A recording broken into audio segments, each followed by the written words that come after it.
Hi guys, good evening. So, ayan, kakaligo lang natin. Hindi na ako nagpalit ng damit kasi malinis naman to.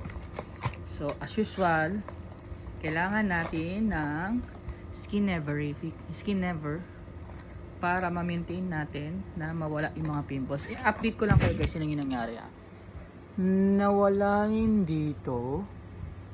Meron na dito pero pawala na din yung mga yan. Tapos hindi ito konti na lang. Ayan, nakita nyo medyo ano na siya. Ayan ang kinagandahan ng Skin Never. So sa mga gustong bumili itong Skin Never, again nasa yellow basket natin ito. Ayan o. Talagang hindi ko kinakalimutan maglagay nito guys kasi alam nyo kung bakit. Sabi ko kasi hindi ba sensitive yung skin ko. Pag di ako naglalagay nito, tinutubuan ako ng pimples. And then kapag puyat ako, tinutubuan talaga ako ng pimples. So, wait lang.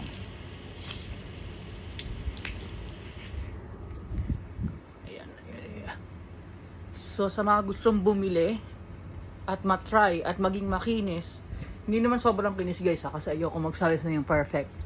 Pero at least, mag-i-improve yung skin nyo.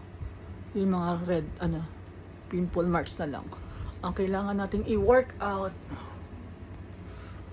Bumili na kayo ng Skin Never. Ayan, so nag-aircon tayo ngayon. So yan ang maganda dyan Skin Never tapos aircon. Yan, pagtapos mo naglalagay ka ng konti-konti doon sa mga spots na mayroong mga pimples. Ha?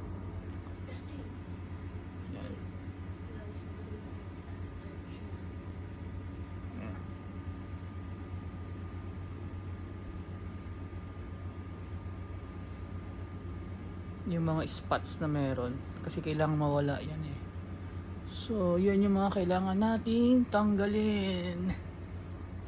Wait. So yan ang kinagandahan ng Skin Never.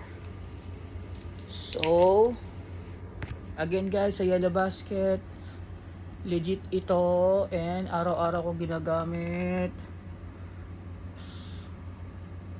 sa mga katulad ko na may sensitive skin. Very effective ang Skin Never. Okay. Yun lang, bye.